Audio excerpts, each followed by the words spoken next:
Bonjour. Dans cette vidéo, nous allons apprendre à utiliser l'outil de sélection à main levée. Cet outil est utilisé pour détourer une image, c'est-à-dire pour extraire une partie d'une image afin de l'isoler de son contexte. On peut ensuite la réutiliser en tant que calque pour réaliser un montage dans une image. Ouvrons GIMP. Ouvrons une image. Nous allons détourer le poisson. Pour ceci, nous allons bien entendu sélectionner l'outil de sélection à main levée. Pour pouvoir faire un travail plus précis, nous allons pouvoir zoomer sur l'image. Pour ceci, nous appuyons sur la touche CTRL et à l'aide de la molette, nous agrandissons le poisson. Ensuite, nous commençons par cliquer sur le bord du poisson et ensuite nous entourons le poisson de façon la plus précise possible. Si d'aventure nous nous trompons, comme ceci, nous n'avons pas cliqué au bon endroit, nous pouvons revenir en arrière à l'aide de la touche retour arrière, ce qui nous permet de reprendre le travail sans avoir besoin de tout recommencer. Nous faisons ainsi le tour du poisson.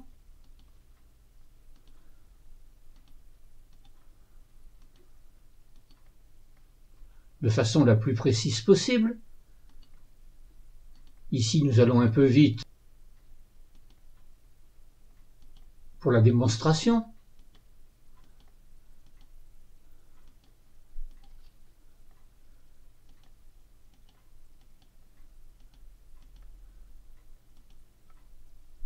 Et nous revenons au point de départ. Et nous cliquons sur le point tout à fait de départ. Et là, vous voyez maintenant une ligne qui clignote. Nous allons avoir besoin d'introduire une transparence. Pour ce faire, nous allons aller dans Calque, nous allons aller dans Transparence, et nous allons ajouter un canal alpha. Le canal alpha, c'est ce qui indique la transparence. Il nous faut supprimer l'extérieur du poisson. Nous allons dans un premier temps le faire, mais en commettant une erreur pour bien montrer comment nous réparons l'erreur pour le cas où cela nous arrive. Nous appuyons sur supprimer. Effectivement, en supprimant, c'est le poisson que nous supprimons et ce n'est pas ce que nous souhaitons. Donc par conséquent, nous allons revenir en arrière avec la touche CTRL-Z. Nous allons aller dans Sélection et nous allons faire une chose, nous allons inverser la sélection. Nous cliquons sur Inverser et maintenant, à nouveau, nous allons appuyer sur la touche Supprime. Et cette fois-ci, effectivement, le poisson est resté et la partie extérieure est supprimée puisque nous avons maintenant le damier de transparence.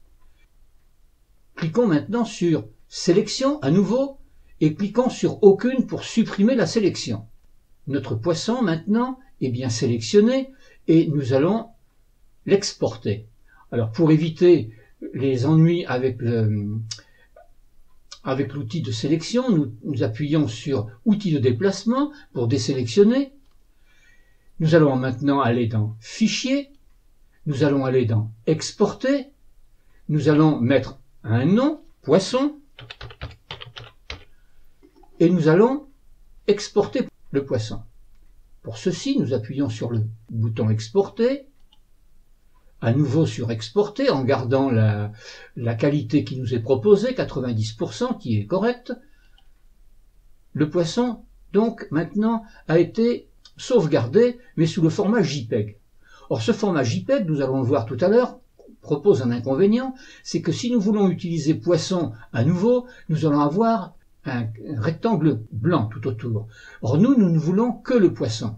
Alors, nous allons à nouveau faire ceci, nous allons aller dans Fichier, nous allons à nouveau aller sur Exporter. Nous allons cette fois-ci garder le nom poisson, mais nous allons changer le type de sélection, mais nous allons changer le type de fichier. Pour ce faire, dans le bas de la fenêtre, nous appuyons sur le plus, ici sélectionné, et nous allons aller rechercher une autre forme de sortie qui est le format PNG, image PNG, et nous verrons tout à l'heure la différence. Donc, cette fois-ci, nous vérifions que dans nom, nous avons bien poisson.png et non plus poisson .jpeg comme tout à l'heure.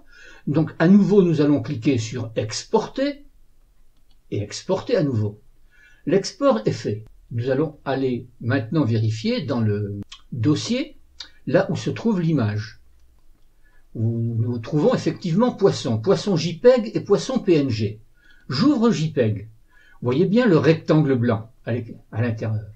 Si maintenant nous prenons le fichier suivant, c'est-à-dire le fichier avec l'extension PNG, eh bien vous apercevez qu'ici nous n'avons plus que le poisson, c'est-à-dire que nous n'avons plus l'encadrement. Ceci nous permettra, pour faire un montage photo, eh bien d'utiliser cette photo, d'utiliser cette image en .png qui nous permettra de n'inclure à l'intérieur du montage que la partie poisson. Si cette vidéo vous a plu, et si vous souhaitez regarder les prochaines vidéos, n'oubliez pas de vous abonner à ma chaîne. Entraînez-vous en réalisant les exercices présentés dans les vidéos.